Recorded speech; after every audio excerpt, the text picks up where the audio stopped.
Alors, nous avons avec nous en ligne Dr. Dr. Donald Vin, qui est infectiologue et microbiologiste au Centre universitaire de santé McGill. Bon après-midi, professeur Vin. Bon après-midi, M. Pierre. Alors, on apprend, docteur, que le Québec a enregistré depuis 2023 plus de 500 cas d'infection invasive à streptocoque du groupe A. Ça, le nom, ça c'est le nom médical, mais le nom populaire, c'est la bactérie mangeuse de chair, c'est ça? Oui, ça c'est une des syndromes que cette bactérie peut causer, c'est vrai. Et quand on parle d'une bactérie invasive, d'une infection invasive, ça va très vite, docteur. Oui, alors, oui, j'aimerais peut-être juste vous expliquer aux écouteurs que quand on parle de le streptocoque du groupe A, ou ce qu'on appelle simplement le strepto A, ça c'est une bactérie très fréquente, très courante. Chez certaines personnes, la bactérie colonise simplement le pharynx nasal ou la voie respiratoire supérieure, le nez et la gorge. Dans certaines personnes, il provoque une infection de la gorge, qu'on appelle une pharyngite, et on sait qu'on peut devenir assez malade avec ça, avec la fièvre, mal à la gorge, c'est dur ou difficile à avaler, soit la nourriture ou boire, et on le voit surtout dans les enfants. Donc ça, c'est une forme d'infection de strepto A, et ça, c'est non invasif. Mais, comme vous avez mentionné, le strepto A peut aussi causer une infection invasive dans laquelle, c'est la mangeuse de chair. Et ça, c'est très, très inquiétant. Et comment se fait-il, parce qu'on nous dit que c'est pas dans les normes, là, depuis 2023, plus de 500 cas, on parle plus précisément de 529 cas, comment se fait-il qu'on n'en ait pas parlé depuis tout ce temps-là pour voir quel type de mesures de prévention qu'on pourrait prendre dans la population? Oui, donc vous posez plusieurs très bonnes questions. Premièrement, qu'est-ce qui se passe présentement?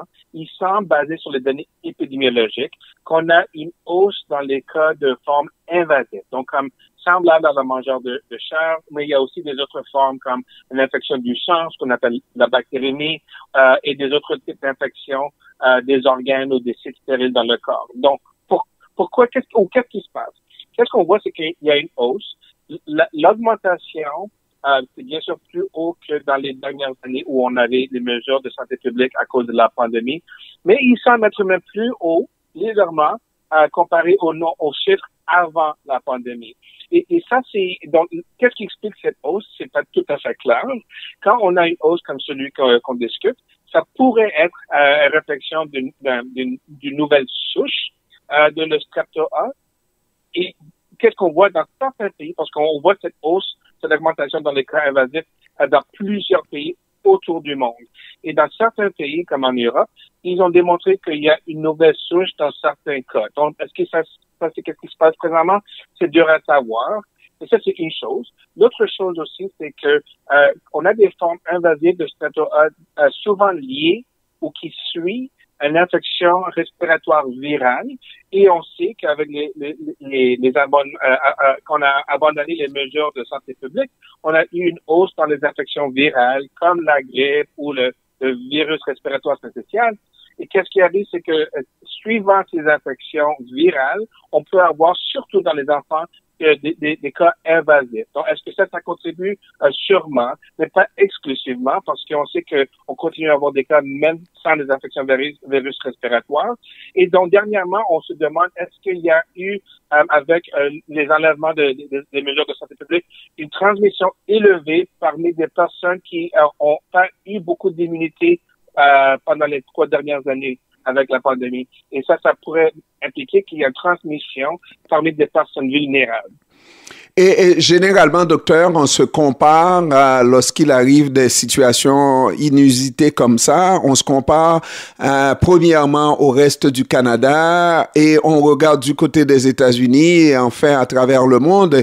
Et il ne semble pas qu'on ait des cas semblables dans le reste du Canada, aux États-Unis. Alors, c'est vrai que à travers le Canada, c'est un petit peu aléatoire. C'est-à-dire que en Ontario, par exemple, il semble avoir aussi une hausse dans le cas invasif comparé aux années pré-pandémie. Mais quand on regarde la Colombie-Britannique, ça semble pas tout à fait être le cas. Donc, il y a une variation dans le Canada, ça c'est sûr. Même chose aux États-Unis. Il y a eu certains États où il y a des hausses très claires et il y en a des autres États où c'est pas plus haut que d'habitude ou même c'est même pas au niveau basal. Et encore une fois, comment c'est dans des autres pays, en Europe par exemple, ailleurs, il semble qu'il y a certains pays qui reportent une hausse aussi. Donc c'est très variable. La raison est loin d'être claire. Et puisque ça touche d'abord et avant tout les enfants, puisque les enfants, bon, on ne peut pas les enfermer. On a vu les conséquences qu'il y a eu à partir du moment où on a dû observer des mesures d'hygiène, n'est-ce pas, arrêter l'école et tout ça. Si ça devrait aller plus loin, quelles sont les mesures? Si ça devrait continuer, la tendance devrait s'accélérer. Quelles sont les mesures qu'on pourrait envisager dans ce cas, professeur? Wow, ça c'est une excellente question. Alors oui, les enfants sont une classe de la population qui semble être hautement infectée par cette forme évasive de Streptocoque A. Une des choses qu'on doit souligner, c'est que, comme vous avez mentionné, on veut minimiser la transmission de la bactérie aux autres enfants. Parce que quand un enfant porte ou est infecté avec le Streptocoque A, ça se transmet facilement aux autres enfants. Donc, ça c'est la première étape, qui après ça se transmet à domicile. Donc, si on a des enfants qui sont malades avec une pharyngite, malade à la gorge, il faut bien sûr se faire tester. S'ils sont positifs pour le Streptocoque A, premièrement, ils ne devraient pas se joindre avec ses amis ni à l'école, ni dans les activités récréationnelles, jusqu'à ce qu'il est complètement traité. Et ça, c'est pour non seulement traiter l'enfant, bien sûr, mais minimiser la transmission. Ça, c'est l'aspect le plus important. On ne va pas nécessairement retourner à des masques comme pendant la pandémie, mais par contre, on sait que les masques fonctionnent bien, mais on ne va pas retourner dans ça. Donc, le minimum, c'est vraiment de garder les mesures d'hygiène normales, c'est-à-dire si ton enfant est malade, il ne se présente pas entre les autres. Et s'il a mal à la gorge, il devrait se faire traiter. Ça, c'est une étape extrêmement importante. L'autre chose aussi, c'est que quand un enfant le transmet, peut-être parce qu'il est porteur, mais il ne sait pas qu'il est malade, il faut garder les choses propres. C'est-à-dire, la bactérie peut se trouver non seulement en contact un à l'autre entre deux personnes, mais aussi sur des objets inanimés, des fourmis.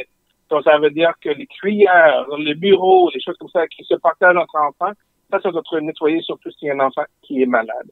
Alors, ça, c'est des mesures de base pour essayer de minimiser la transmission.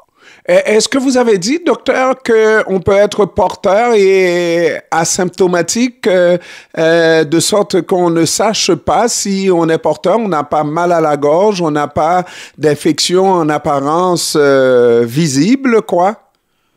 Oui, absolument. Donc, ça, on sait qu'à peu près 10% de la population en santé peut être porteur de la bactérie. Et comme vous avez bien décrit, ça veut dire qu'on est dans un état dans lequel la bactérie se trouverait dans notre gorge, par exemple, mais la personne a aucun symptôme.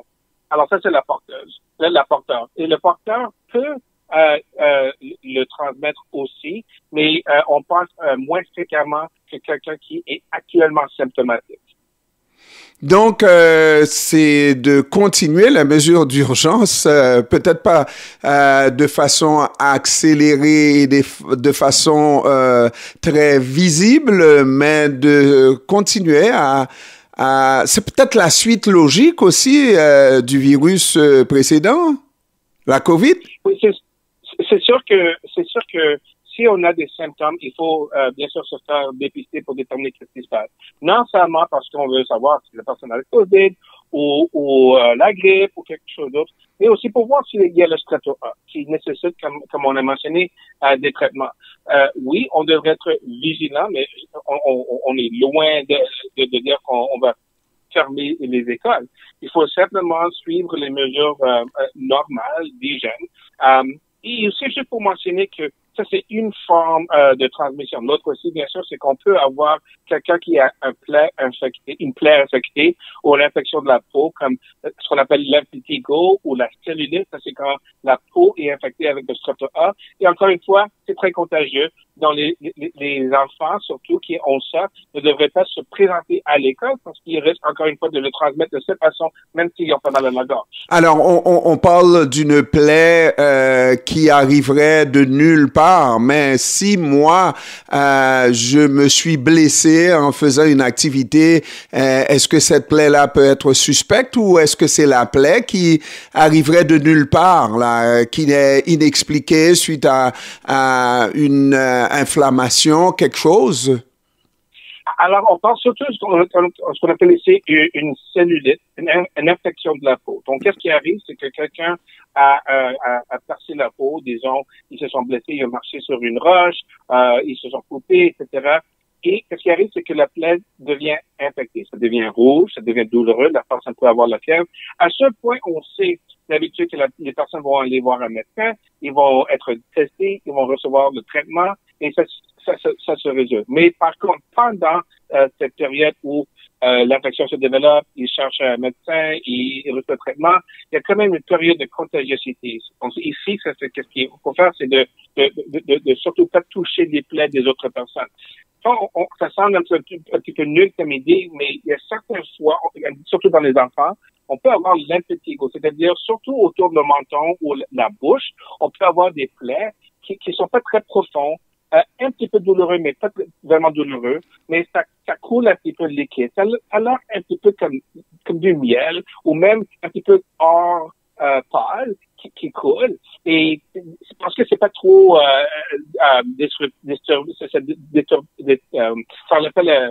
c'est pas un trop de distraction pour l'enfant. Qu'est-ce qui arrive, c'est que l'enfant l'ignore des fois, ou il va quand même à l'école, et ça c'est quand même contagieux, surtout parce que on peut avoir des contacts proches entre les enfants. Et donc ça c'est encore une fois où on doit vraiment le traiter proprement, le diagnostiquer et le traiter avant de le retourner à l'école. Dernière question, Dr. Vin, vous avez dit, si on a des infections, on se fait dépister.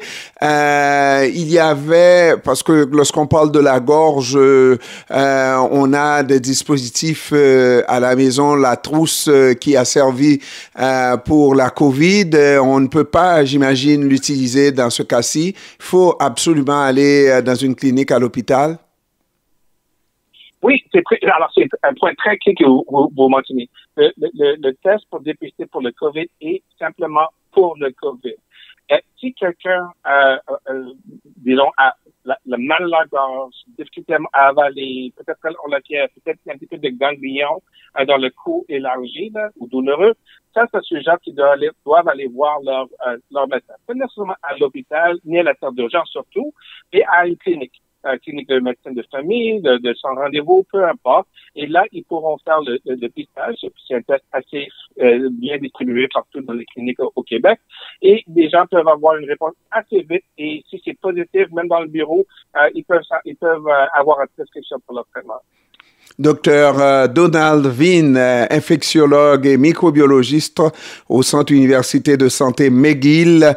Je vous remercie d'avoir pris du temps de nous parler cet après-midi, professeur. Au plaisir, M. Pierre. Merci. Au revoir. Au revoir.